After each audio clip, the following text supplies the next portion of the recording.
നമസ്കാരം. We love സിനിമയുടെ ഈ എപ്പിസോഡ് മൺമറഞ്ഞുപോയ തമിഴിലെ സൂപ്പർ സ്റ്റാർ വിജയകാന്തിനെ കുറിച്ചാണ്. ക്യാപ്റ്റൻ പ്രഭാകർ, ആക്ഷൻ ഹീറോ, സാഹസിക രംഗങ്ങളിൽ ഡ്യൂപ്പില്ലാതെ അഭിനയിച്ച നടൻ. രജനീകാന്തും കമലഹാസനും കാത്തിനിന്ന കാലത്ത് തമിഴിൽ രജനീകാന്തിനേക്കാളും കൂടുതൽ ആരാധകരെ ഉണ്ടാക്കിയെടുത്ത പ്രതിഭ. സെറ്റുകളിൽ സമത്വവും തുല്യനീതിയും നടപ്പാക്കിയ നടൻ. അതുപോലെ തന്നെ പ്രളയകാലത്ത് കേരളത്തെ അകമഴിഞ്ഞ് സഹായിച്ച ഒരു മനുഷ്യസ്നേഹി. ഇതെല്ലാമായിരുന്നു വിജയകാന്ത്. അദ്ദേഹം സിനിമയിൽ എത്തപ്പെടുന്നതിന് മുമ്പ് തിരുവനന്തപുരത്തെ ആര്യശാലയിലായിരുന്നു കുറച്ചു വർഷങ്ങൾ താമസിച്ചിരുന്നത്. അന്ന് പത്മനാഭ സ്വാമി ക്ഷേത്രവും കോവളവും മ്യൂസിയവുമൊക്കെ അദ്ദേഹത്തിൻ്റെ സഞ്ചാര മേഖലകളായിരുന്നു. ഇപ്പോൾ എല്ലാം വിട്ടറിഞ്ഞ് അഭ്രപാളികളിൽ നിന്ന് അനശ്വരതയുടെ ലോകത്തേക്ക് നടന്നു നീങ്ങിയ ആ മഹാനടനെ ആരാധിക്കാൻ തമിഴ്നാട്ടിലെ ആരാധകർക്ക് മറ്റെന്താണ് വേണ്ടത്? ആ മഹാപ്രതിഭയ്ക്ക് കണ്ണീരോടെ വിട.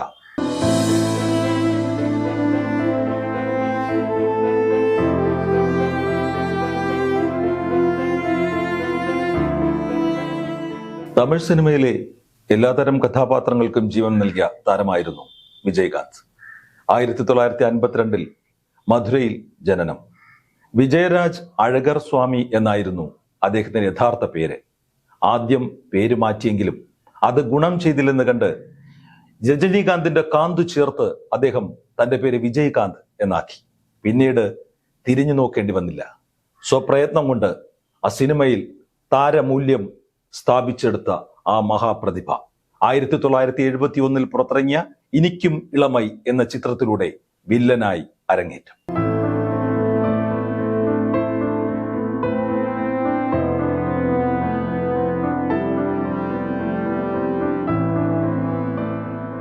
ആയിരത്തി 1981 പുറത്തിറങ്ങിയ സട്ടം ഒരു ഇരുട്ടറൈ എന്ന ചിത്രത്തിൽ നായകനായി അഭിനയിച്ച് തമിഴ് സിനിമാ ലോകത്ത് ഒരു പുതിയ മാറ്റത്തിന് തുടക്കം കുറിച്ചു.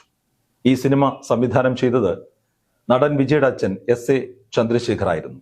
തുടർച്ചയായി അദ്ദേഹത്തിന്റെ ചിത്രങ്ങളിൽ പോലീസ് വേഷങ്ങൾ ചെയ്ത് തന്റെ സ്ഥാനം ഉറപ്പിച്ചു.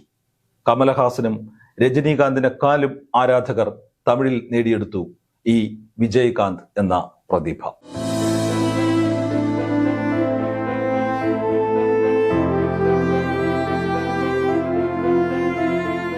തമിഴ് ഭാഷയിൽ മാത്രം നിറഞ്ഞു നിന്നിരുന്ന ഈ നടന് ഒരു കാലത്ത് രജനീകാന്തിനെക്കാളും ആരാധകരുണ്ടായിരുന്നിട്ടും മറ്റു ഭാഷകൾ അദ്ദേഹത്തെ പ്രലോഭിപ്പിച്ചില്ല. എന്നാൽ തന്റെ ഹിറ്റ് സിനിമകൾ മറ്റു ഭാഷകളിലേക്ക് മൊഴിമാറ്റം നടത്തി അവിടെയും തനിക്ക് താരാരാധനയുണ്ടാക്കി ഈ നടൻ.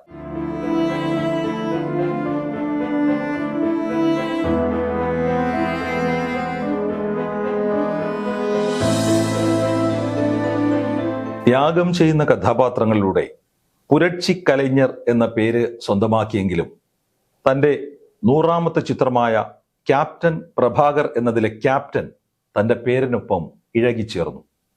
2010 നായകനായി ഒരു ചിത്രം സംവിധാനം ചെയ്തു, വിരുദഗിരി. അതായിരുന്നു നായകനായ അദ്ദേഹത്തിന്റെ അവസാന ചിത്രം.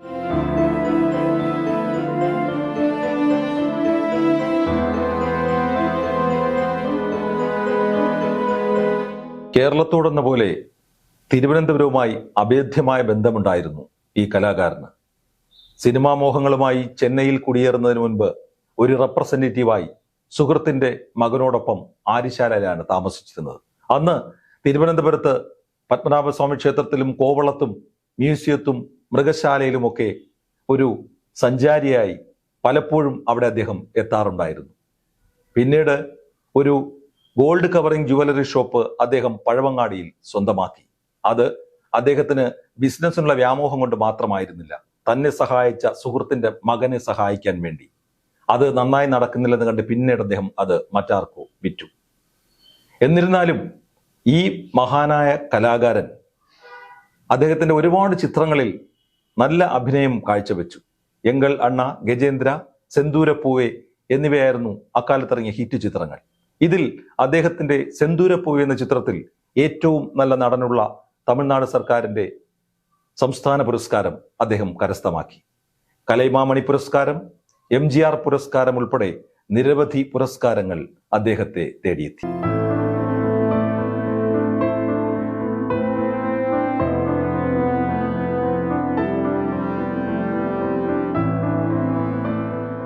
രണ്ടാം ഘട്ടം രാഷ്ട്രീയമായിരുന്നു.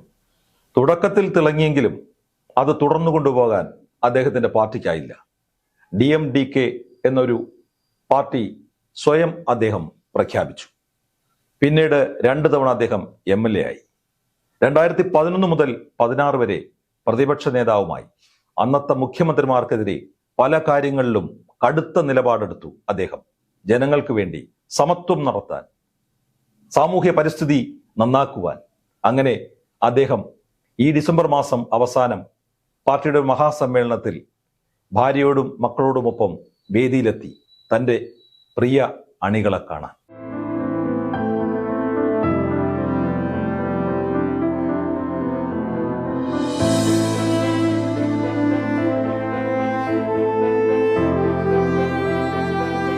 ഇപ്പോൾ എല്ലാം ഇട്ടെറിഞ്ഞ് വിദൂരതയിലേക്കൊരു മടക്കം, വലിയ ശൂന്യത സൃഷ്ടിച്ചുകൊണ്ട്. ആ ശൂന്യതയെ മറികടക്കും തമിഴ് മക്കൾ നിങ്ങൾ ചെയ്ത കഥാപാത്രങ്ങളിലൂടെ. സമത്വവും നീതിയും നടപ്പാക്കാൻ നിങ്ങൾ രാഷ്ട്രീയക്കാർക്കെതിരെ എടുത്ത ഇച്ഛാശക്തിയിലൂടെ. അതെ, അതാണ് വിജയകാന്ത്. അദ്ദേഹത്തിന്റെ ഭൗതിക ശരീരം വൻ ജനാവലിയുടെ സാന്നിധ്യത്തിൽ ഇന്നലെ സംസ്കരിച്ചു. നിരവധി താരങ്ങളും രാഷ്ട്രീയ സാംസ്കാരിക രംഗത്തെ പ്രമുഖരുമാണ് ആദരാഞ്ജലി അർപ്പിക്കാൻ എത്തിയത്. വീരവിജയകാന്ത് വാഴുക. കാണാം മറ്റൊരു വിഷയവുമായി അടുത്ത എപ്പിസോഡിൽ. നന്ദി, നമസ്കാരം.